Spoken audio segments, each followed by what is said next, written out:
सत श्री अकाल। आज का सवाल है, श्रद्धांजलि समारोह में अन्न ग्रहण करना चाहिए या नहीं, भोजन खाना चाहिए या नहीं। हमारे यहाँ कहावत है, जैसा अन्न वैसा मन। इसको हम एक कहानी के जरिए समझते हैं। एक बार की बात है, एक राजा ने अपने यहाँ भोजन रखा संतों महात्माओं के लिए। अक्सर ही राजा उन संतों को बुलाता था और भोजन करवाता था। उस दिन सभी संत आए, भोजन किया, और जब भोजन खत्म समाप्त करके वापस जा रहे थे तो जो संतों का प्रमुख था उसने धीरे से जो सोने चांदी के बर्तन थे जिसमें उसने भोजन किया था, धीरे से उसने वो भी अपने थैले में डाल लिए। राजा ने देखा लेकिन बोला कुछ नहीं। संतों के जाने के बाद राजा ने अपने मंत्री को बुलाया और उसे पता करने के लिए कहा कि ऐसा क्यों हुआ, क्योंकि आज तक राजा ने उस संत प्रमुख को बहुत बार जमीन जायदाद, सोना चांदी, हीरे जवाहरात देने की कोशिश की थी, लेकिन सभी बार उसने मना कर दिया था। आज क्या हुआ कि वो चोरी बर्तन उठा के ले गया।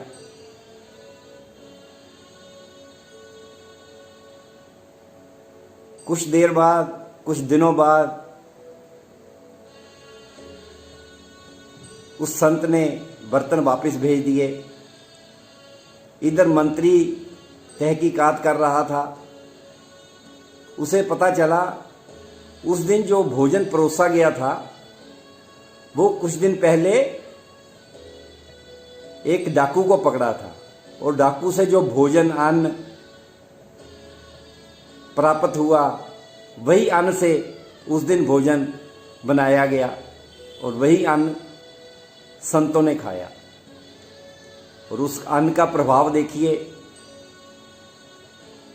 वो सारी जिंदगी पूजा पाठ करने वाला संत के मन पर भी असर पड़ा और वो उस दिन के लिए चोर बन गया। एक संत जो इतनी सेवा साधना सत्संग करता था। इसी प्रकार श्रद्धांजलि समारोह में जो भोजन किया जाता है, जो करवाने वाला है वो दुख से पीड़ित होता है। उन दिनों में कोई अपना घर से चला गया होता है, वो बहुत दुखी मन से, बहुत पीड़ा से सारा प्रोग्राम करता है, और जो पीड़ा उसके दिल में है भोजन करवाने वाले के, उसका असर अन्न पर भी पड़ता है। और जो अन्न ग्रहण करता है उस अन्न का प्रभाव उस मन पर भी पड़ता है।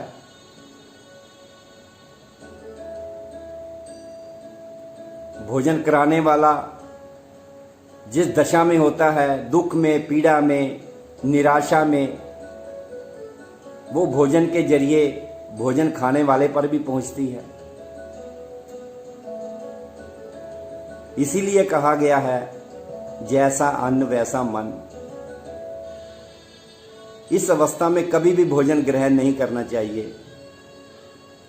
श्रद्धांजलि समारोह में सिर्फ दूर से आने वाले लोगों के लिए भोजन परोसा जा सकता है, लेकिन जो लोकल लोग होते हैं ना तो उन्हें भोजन करना चाहिए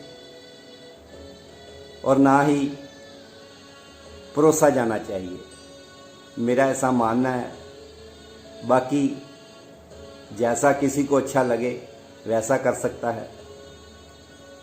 ब्लेस यू ऑल। सत श्री अकाल।